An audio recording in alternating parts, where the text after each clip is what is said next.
Hi, I'm Michael Fitzgerald. I'm a contributing editor for Digital Transformation for MIT Sloan Management Review. I'm here today with Rob Wells, who is the president of the global digital business at Universal Music. Universal is the world's largest recorded music company, and since its acquisition of EMI earlier this year, it's gotten even bigger. But nonetheless, it's been a difficult decade for any company that's been in the recorded music business. They have been not just transformed, but almost annihilated by technology. Recorded music is now coming back. Last year, as an industry, achieved higher revenues than they had the year before for the first time in at least a decade. And so it's an industry that has now, in fact, managed to transform itself to accommodate what's been going on with technology. Rob is going to talk to us about that process, and so we're glad to have him here. Rob, you started out in an industry at a time when email was a mystery to the executives that you worked with. Now you have a title, President of the Global Digital Business for Universal Music. What has that process been like, just from going back to those first days? I guess you can liken it to more of a roller coaster ride than a career. Every year has thrown up new challenges, new obstacles, new services that come on stream and drag consumers away from a legitimate ecosystem into a non-payment ecosystem. New services arrive, tweaks to existing services, and when you sit where I sit and have a very macro view of the global recording music business, some territories are way in front of other markets are more challenged. For example, 75% of our business in Germany is still physical.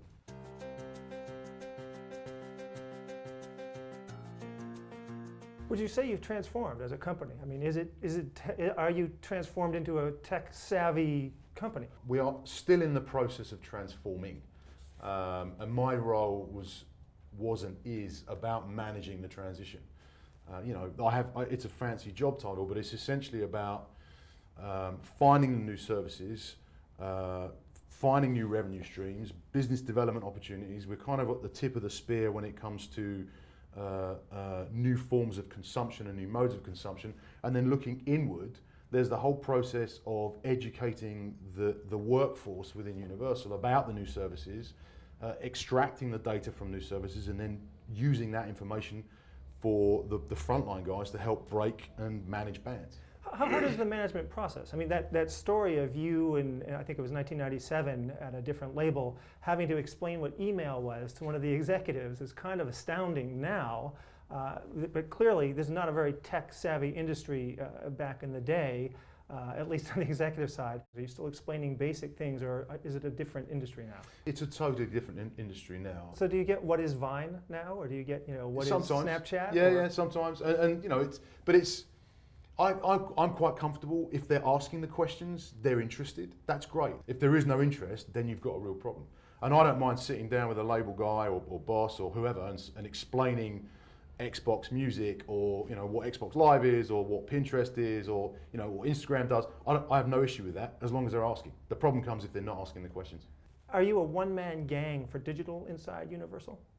Not anymore. I run a team. There are 5 streams within my area.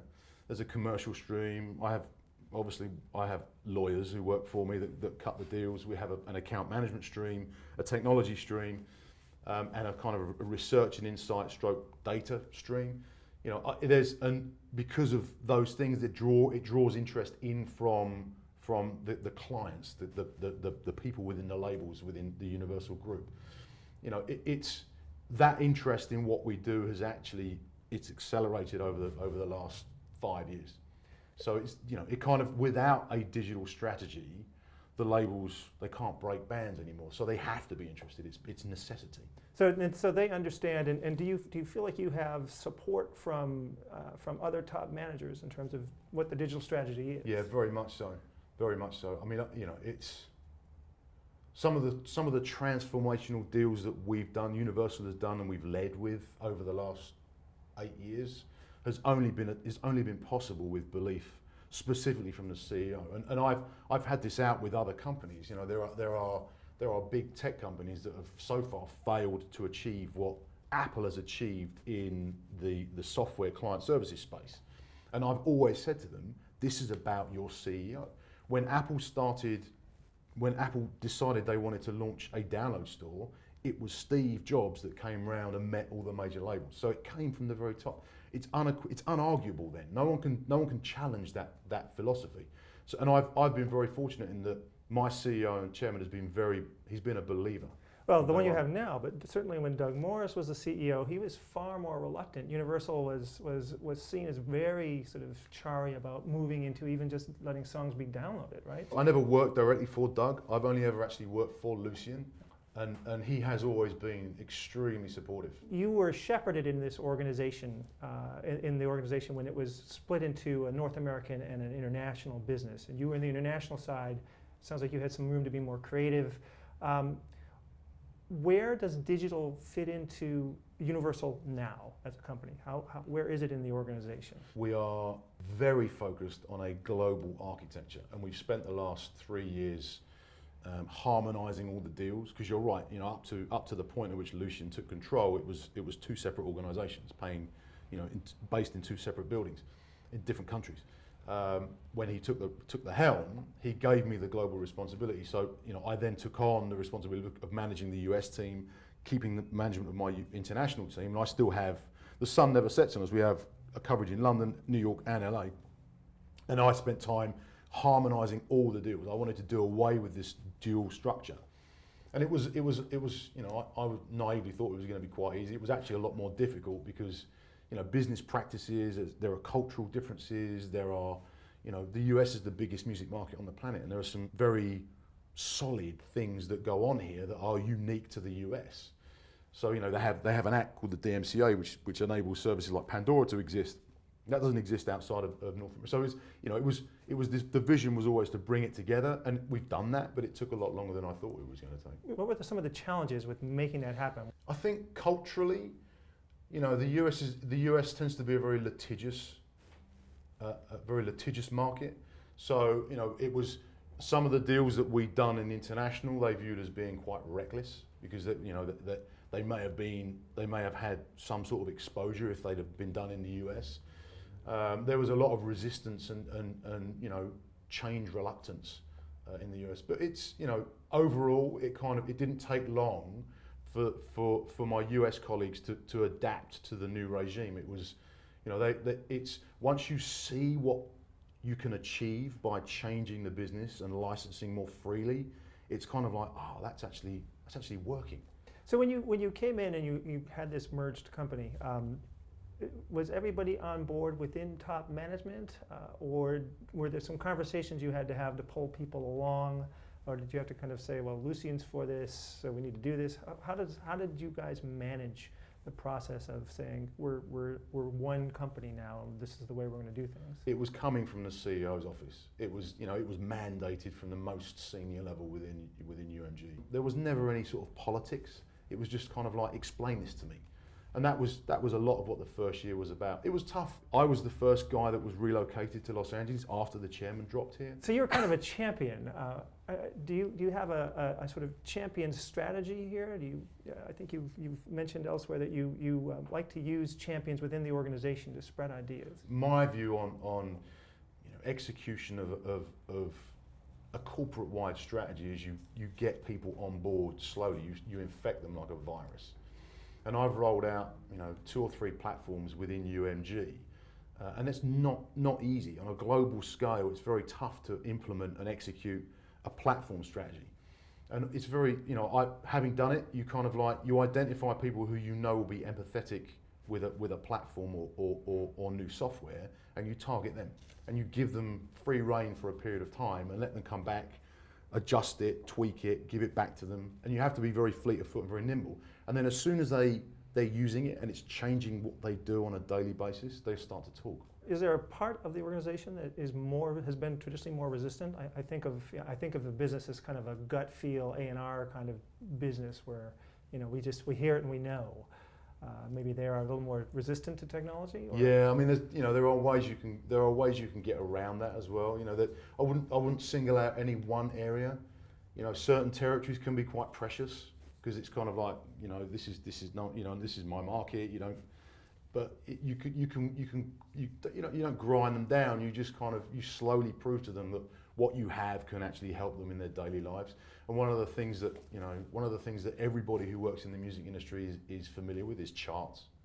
So you start to produce charts and not humiliate them, but it's kind of like, well, your performance in this is not as good as your performance in this, and you're below that market, which is actually smaller than you are, and they're doing way better at that than you are. So you need to, it's kind of, charts is a very useful way of doing stuff within the music industry.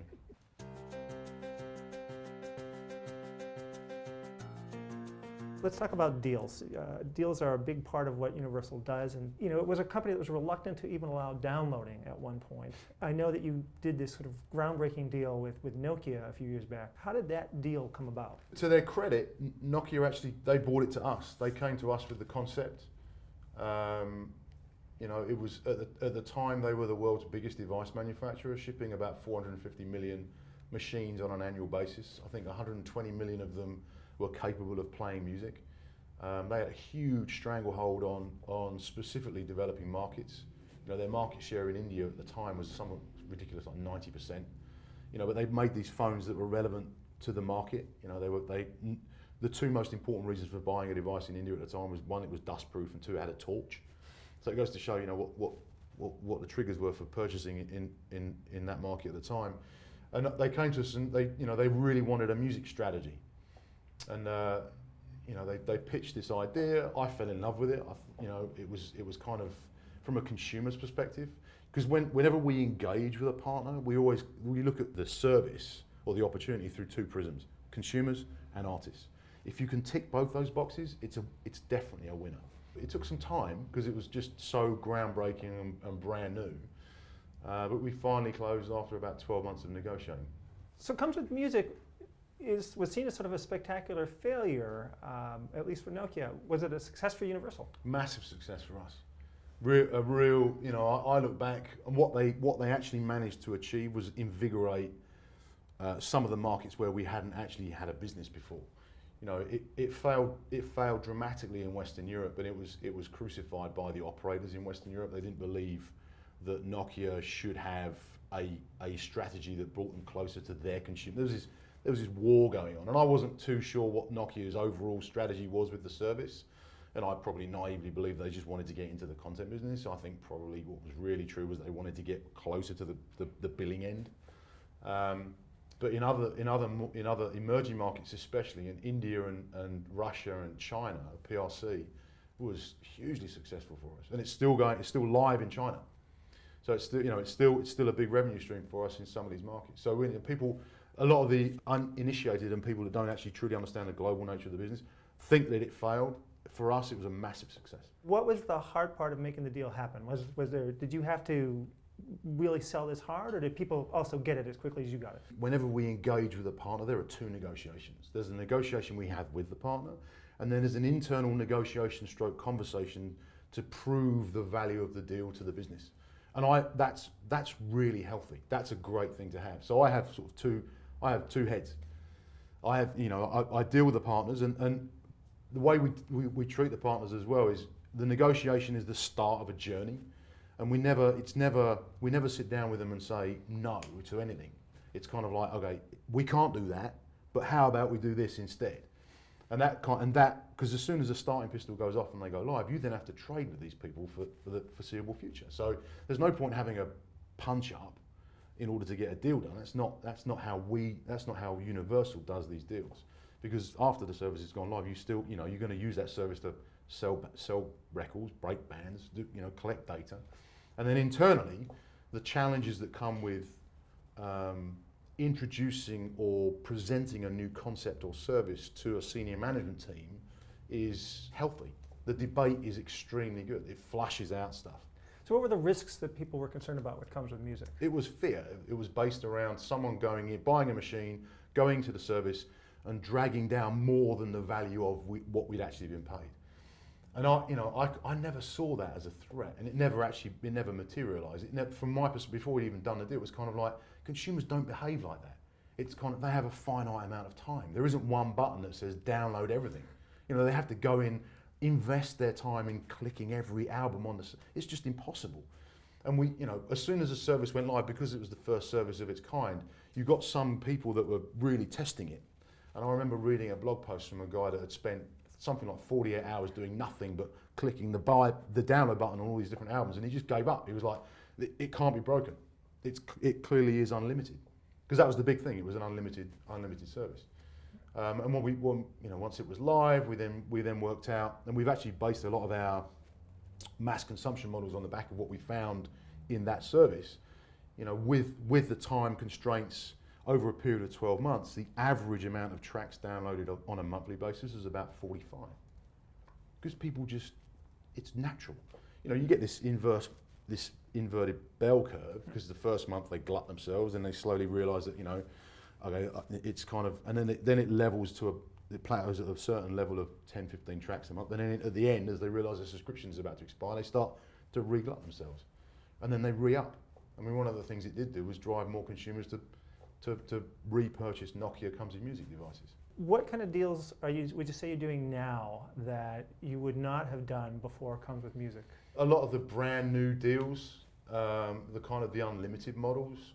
You know, it was a challenge. The whole Spotify stroke streaming subscription, single track streaming subscription services were born from that thinking.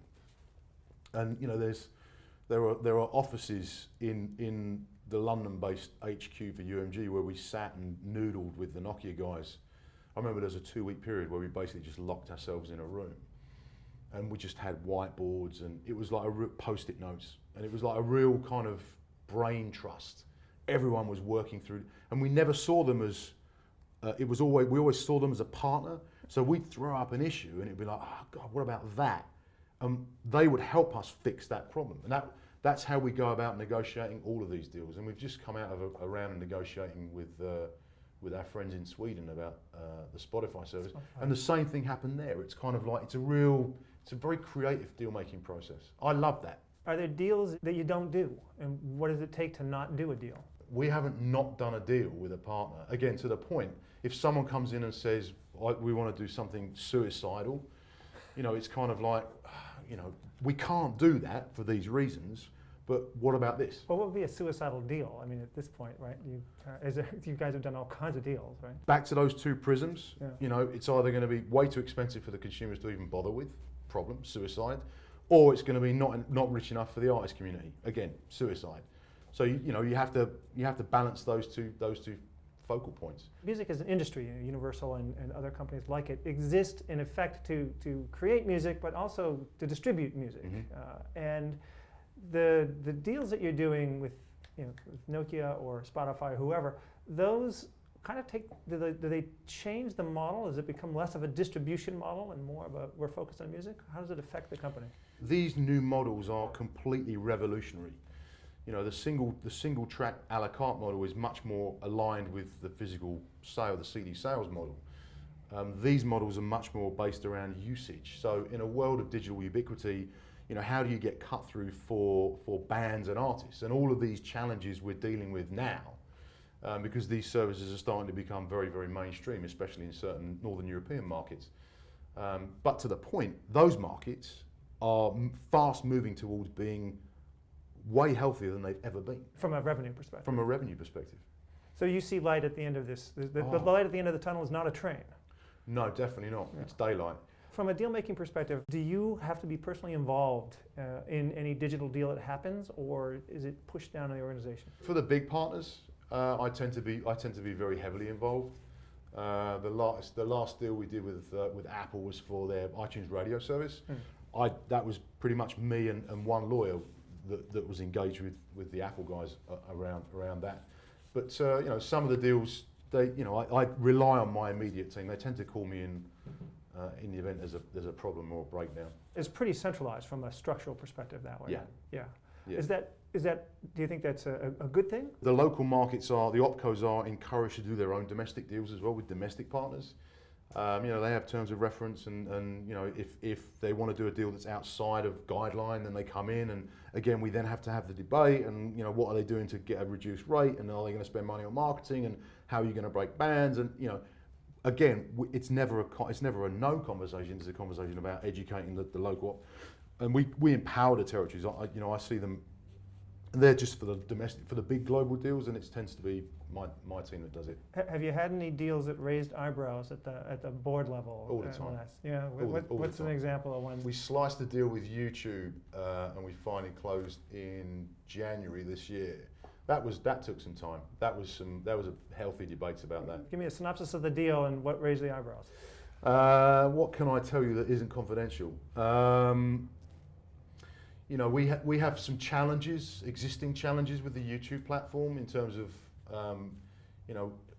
the level of usage on YouTube compared to the remuneration to us as a record company.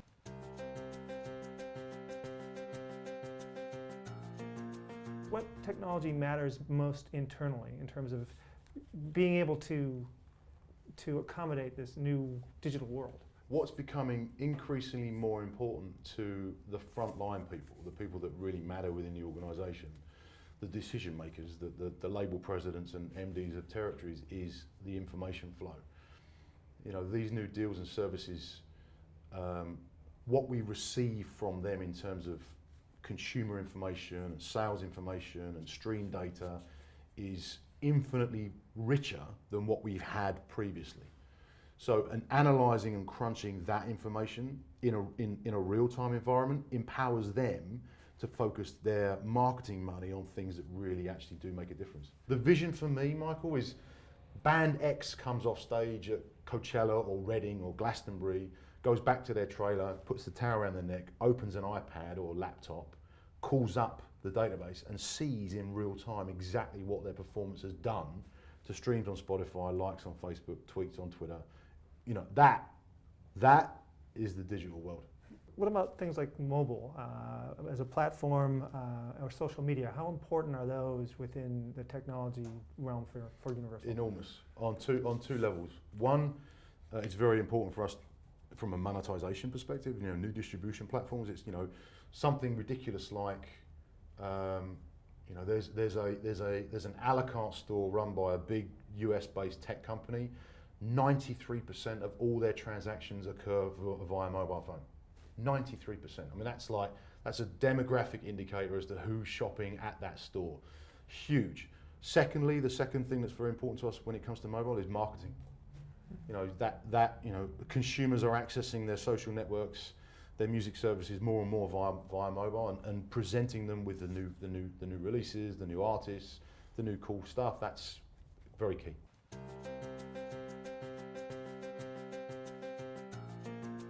Spotify is kind of like social media with music combined.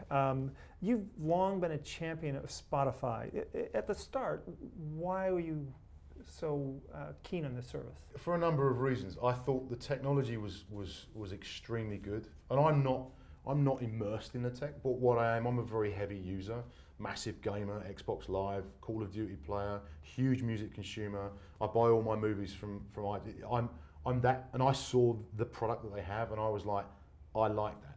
We thought the Nokia thing was going to work. It failed. We finally found something that was so new, so innovative, and so outside of the Apple wheelhouse that I just wanted to throw my entire weight behind it. I was like, that. I personally like that. The consumers will like that, and I think the artists will like that. Why was it better than Rhapsody or Pandora or Last.fm or these other kind of social platforms that were sort of all bubbling up at the time? There was something unique about the interface. The fact that you could click on a track and it started playing straight away was new. There was no buffering, and when we got into this with them, it was kind of like, well, they dialed down the actual quality of the sound file at the first few bars of the track, so that it could play. But your ear was deceived because by the time you actually caught up, the track was playing in much better quality. So they had all these kind of, the cache on the mobile phone caps out at about 3,500 tracks. If you load your phone full of tracks, rather than it come back to you and say, your cache is full, your memory's full, delete tracks, they auto archives, the whole experience was geared around the consumers. I loved it. How hard was it to sell to the board? Yeah, tough. So the pushback came. What were the pushback, and how'd you get around it? The sale was it was only going to go live in a handful of markets in Europe. It was a petri dish. We were using it as a petri dish. There was kind of zero risk. A lot of the deals that we do were very short term. Experimental arguments. It was You know, we had equity in the company, so we were protected in the event they exploded. You know, and the deal that was structured at the time was loaded full of these insurance policies, and that was enough to get the guys over the line. And what's been the impact? I'm cautious because I'm generally seen in the industry as the Spotify guy. I think for me, you know, whilst I love their technology, the actual notion of subscription for music for me really resonates. And I'm not a Spotify guy. I'm a subscription guy. They have, I looked at the numbers, the last numbers they published is they have about 24 million registered users. It feels to me like that's a pretty small number compared to the number of iPods that are in the market. Why is Spotify, I mean, you know, you're not the only one who loves Spotify. They're big in terms of buzz. But they don't seem that big in terms of reach. Explain to me why they really matter. It seems that their addressable market is, you know, where they are at the moment is quite small. They haven't spent, just to make the point, they haven't spent a dime on marketing. Their marketing money goes in powering their free service, and the rest of their money comes in, the rest of the marketing effort comes in bundling their service with operators. And when they bundle it successfully with an operator, that's when we start to see real lift in a market. They did it in Sweden with Telia, they've done it in other markets as well. It's, you know, that's when we start to see it really take hold. And in some of these more mature Spotify markets, and bear in mind, you know, they've only been live 7 years, 6-7 years, I believe. You know, in Sweden, they've penetrated, you know, their mass market in Sweden, something ridiculous like 60 or 70% of 18 to 24-year-olds are using Spotify Premium. You know, most of the people going into Spotify in Sweden now are going straight into Premium, not even going through the free services. So what do you see it for the future, though? I mean, in terms of its impact on, I guess, on Universal and the music industry, but also as you look at, you know, I mean, Dr. Dre and Jimmy Iovine have a service that they're going to have. Apple is doing their radio streaming service. Where do we go with this? I love the fact that consumers have huge choice, and I personally think that a lot of these services can happily coexist. From a demographic perspective, you know, it's Google Play have an a la carte store. They have a subscription model with Google All Access. Apple have an a la carte store. They have a subscription service with iTunes Match. They have the radio products. You know, you have Pandora for you know the kind of like the really kind of sit back consumers. You have a whole host of the consumer choice is something that's driving the business forwards. And I love these services that when they compete. I love them competing for new releases. I love them coming to us and going, we want that record before anybody else. I love to feel like an arms dealer. I love to feel like the guy they have to come to in order to kill their. That's when we know that we've won. The main thing they have been competing with over the past 5-10 years, pirate services. And if we can get the consumers onto legitimate services and off pirate services. It's transformational for the revenue. Correct. Of your company. Yeah. So do you think it's going to get there? Yes. Yeah. So. Without a shadow of a doubt.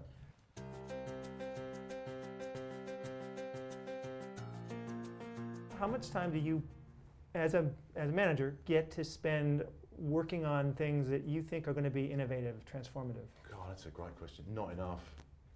I'd love to be able to have, you know, a day a week just on new tech, new platforms. You know, it's the cut and thrust of daily business is just it's very noisy. You know, I do devote some time to it. I organise management retreats for my immediate reports once or twice a year. We have a global digital conference every quarter. There's about 40 of us that sit down. We fly the guys in from Southeast Asia, from Greater China, from India, from the European markets, from Scandinavia. And we all sit and, you know, we talk about new services, and that's very, you know, so I probably do spend more than the average exec, but this is where I live. You know, it's never going to be enough. Even if I did it 5 days a week, it would never be enough. Do you have what you consider to be a digitally savvy executive team now in your company, and is that true across the music business? The UMG senior exec team is way more digitally savvy than other senior exec teams.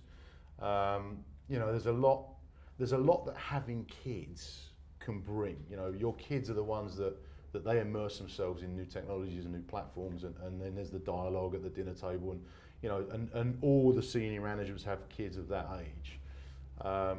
You know, and that, again, to the point, the fact that they're interested and ask questions, that's, I'd say we're in a very good place, very good shape with the management team here. What's the hardest part about actually making something transformative go from wow, that's cool to wow, we're doing it? We've signed so many deals over the years that have basically been loaded full of hope, and then they go live and fail miserably. And I could write a textbook on what you need to have in order to make it work. Not just the kind of the ethereal stuff like hope or the actual physical stuff like a great UI. If you're part of a bigger corporation, a lot of it is about the corporate belief. Everybody in the organisation has to be behind it. I look at some of these big global device manufacturers now and it makes you want to weep because they've just got no, I've heard it from senior execs in some of these companies that they don't want to be chasing Apple. And I'm like, well, if you want to lead, then you have to do brave things, and it has to come from the most senior person in your organisation. It sounds like you and the CEO are on the same page here, and you're on the board now, so you've got some executive heft pushing digital. Do you have to manage down to get people on board with things? No, I think the valuable people in this organisation, the people that actually make the difference in terms of signing and breaking bans, they look at what we do in the digital space. I mean, I was getting calls when the iTunes radio service was announced. I was getting calls from label MDs in the US and territory MDs, and they were like, "Oh, this is going to be great." So it's never had to be a hard sell. These people are really hungry for new services. They're really hungry for places to place their music and help them break bans. So that's never been a tough challenge. You said that the business is not yet where it needs to be truly a digital business. Where do you see it going in the future? We're going to see huge growth from subscription on a global basis. If we mapped what's happened in Sweden onto the US, Spotify alone would be a $1.3 billion account for us in the US. And that, I see that as an inevitability. At some point, that is definitely going to happen. Whether it's just Spotify or a collection of subscription services, who knows? I think subscription will be a segment of our revenue for the next 10 years. A la carte will continue because some consumers just are happy with ownership. They tend to be the older demographic. Some consumers will be happy listening to radio services, whether it's iTunes Radio or Pandora or iHeart or whoever. And then some consumers will still want to buy physical. And in a world of digital ubiquity, there is still space for atomic product, without a shadow of a doubt. Things, the artifacts and collectibles, the stuff that you give to your dad at Christmas, there's nothing better than the Pearl Jam box set with the liner notes and a lithograph and a guitar pick. And, for me, that still resonates. And even for 21-year-old college students, it still resonates. And the beauty of it is consumers are paying for every single one of those streams, whether they're paying a subscription, they're watching adverts on a freemium service, they're paying for a la carte downloads, or they're buying atomic products. There's just more places where they can actually drop coin. It's great. We're heading towards a blended business for digital music. I've been here with Rob Wells of Universal Music. I want to thank him for his time. I want to thank you for being with us. This is Michael Fitzgerald for Sloan Management Review saying see you again soon.